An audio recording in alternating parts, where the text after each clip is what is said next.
There was a time when gardening had very little to do with buying products and everything to do with observation, patience, and reuse. When money was scarce and supplies unreliable, people learned to feed their soil using whatever life left behind. Nothing was treated as disposable. Every byproduct of daily living had a purpose, and much of it ended up beneath the surface of the garden, quietly building fertile ground season after season. Hair clippings were one such resource. Collected from home haircuts or local barbers, they were worked into soil or compost piles where they slowly decomposed. Because hair breaks down at a gradual pace, it acted as a long-term nitrogen source rather than a quick boost. This made it useful for crops that stayed in the ground for months. As it softened, it also loosened dense soil and helped retain moisture. Some gardeners even noticed fewer rodents around root crops when hair was buried nearby, as the scent discouraged digging. The results weren't immediate, but over time plants grew stronger, leaves stayed greener, and soil structure improved naturally. Fishing leftovers were treated with similar respect. After meals, heads, bones, and guts were buried deep beneath planting areas.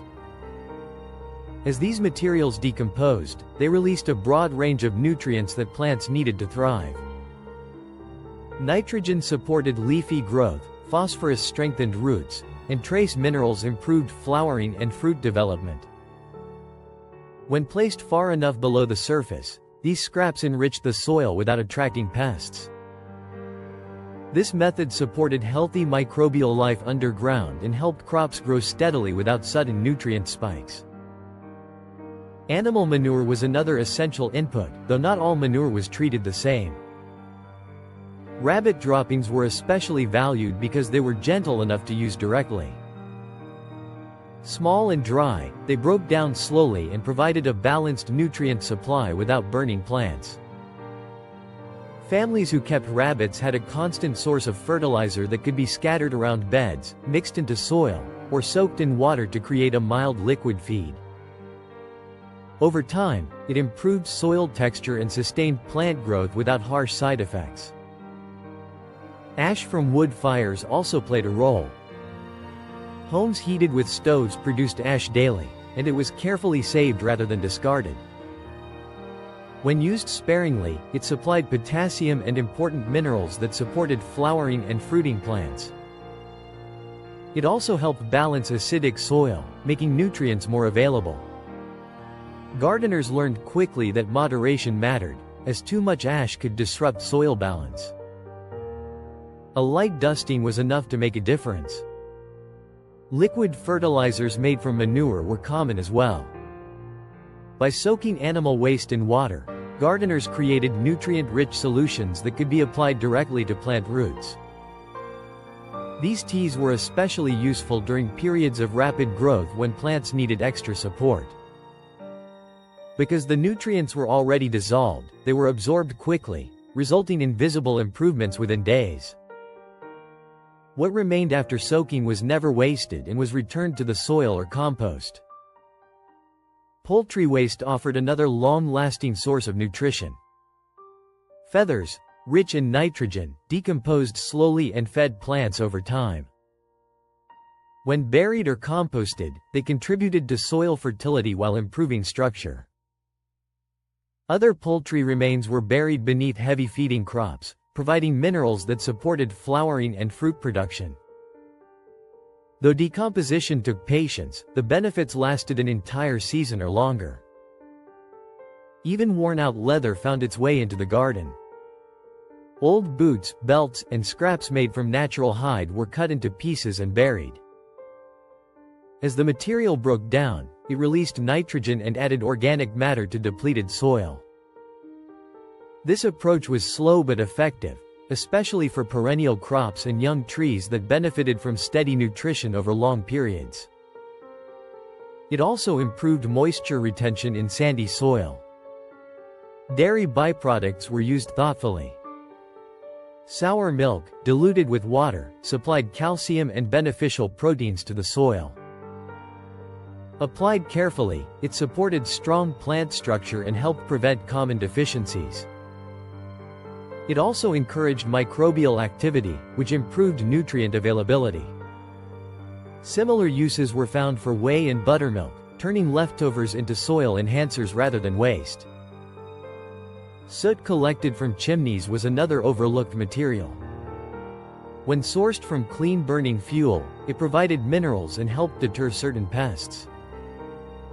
Mixed into soil before planting or lightly applied between rows, it improved soil condition without overwhelming young plants. Combined with other amendments, it contributed to long-term fertility. Plants themselves were also used to feed the garden. Comfrey, with its deep roots, drew nutrients from far below the surface and stored them in its leaves.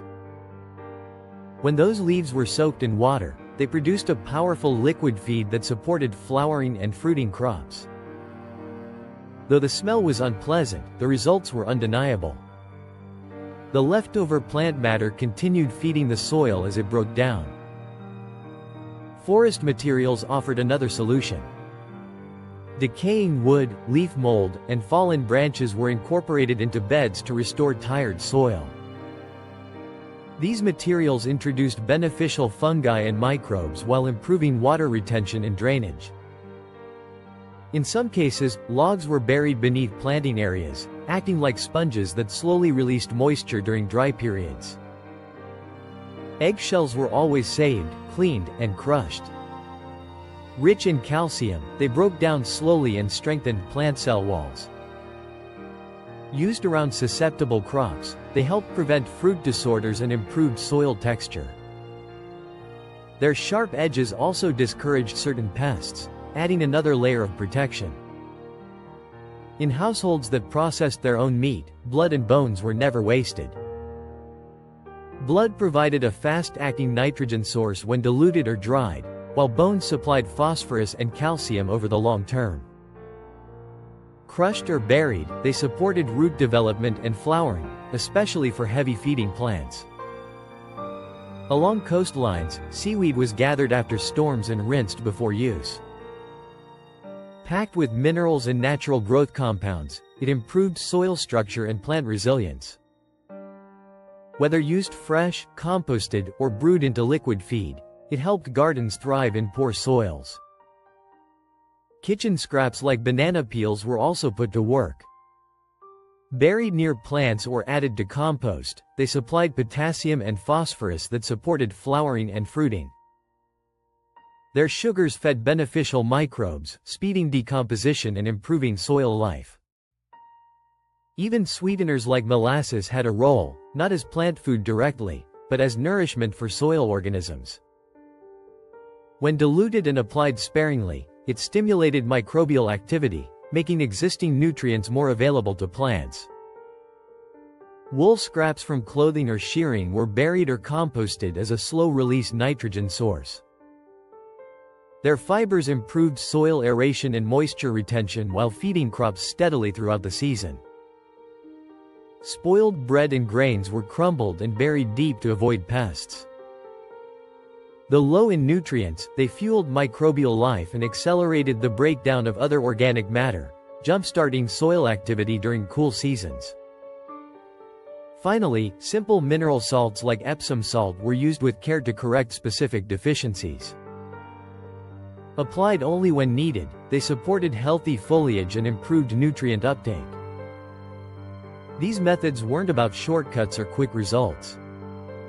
They were about understanding cycles, respecting resources, and letting nature work at its own pace. The soil built this way didn't just grow plants for one season. It grew stronger year after year.